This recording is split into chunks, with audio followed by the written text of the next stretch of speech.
ನಮ್ಮೆಲ್ಲರಿಗೂ ನಾಯಕರಾದಂಥ ಸನ್ಮಾನ್ಯ H D ದೇವೇಗೌಡರವರ ಒಂದು 94ನೇ ಜನ್ಮದಿನಾಚರಣೆಯನ್ನು ಇವತ್ತು ನಮ್ಮ ಪಕ್ಷದ ವತಿಯಿಂದ ಹಾಗೂ ಎಲ್ಲ ಸಾರ್ವಜನಿಕರು ಸೇರಿ ಅದ್ದೂರಿಯಾಗಿ ಆಚರಣೆಯನ್ನು ಮಾಡಿದ್ದಾರೆ. ಭಗವಂತ ಅವರಿಗೆ ಇನ್ನೂ ಹೆಚ್ಚಿನ ಆಯುರಾರೋಗ್ಯವನ್ನು ಕೊಡಲಿ, ಶಕ್ತಿಯನ್ನು ಕೊಟ್ಟು ಇನ್ನೂ ಕೂಡ ಹೆಚ್ಚಿನ ರೈತರಿಗೆ ಎಲ್ಲ ವರ್ಗದವರಿಗೆ ಕೆಲಸವನ್ನು ಮಾಡತಕ್ಕಂಥ ಶಕ್ತಿಯನ್ನು ಕೊಡಲಿ, ಆರೋಗ್ಯವನ್ನು ಮೊದಲು ಕೊಡಲಿ ಅಂತೇಳಿ ನಾವೆಲ್ಲರೂ ಆ ದೇವಗುಡಿಗೆ ಆ ಭಗವಂತನಲ್ಲಿ ಪ್ರಾರ್ಥನೆ ಮಾಡ್ತೀವಿ.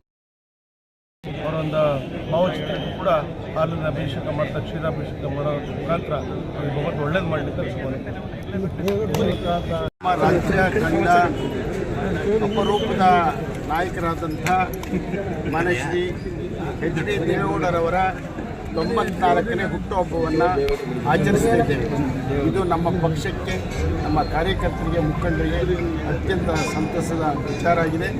ಮಾನ್ಯ ದೇವೇಗೌಡರವರು ಸಾಮಾನ್ಯ ಕುಟುಂಬದಿಂದ ಬಂದು ಇವತ್ತು ಒಬ್ಬ ದೇಶದ ಪ್ರಧಾನಮಂತ್ರಿಯಾಗಿ, ಮುಖ್ಯಮಂತ್ರಿಗಳಾಗಿ ಅವರು ಮಾಡಿದಂಥ ಕೆಲಸಗಳು ಇಡೀ ರಾಷ್ಟ್ರವನ್ನು ಗಮನ ಸೆಳೆದಿದೆ, ಸಾಮಾನ್ಯ ಜನರ ಗಮನವನ್ನು ಸೆಳೆದಿದೆ.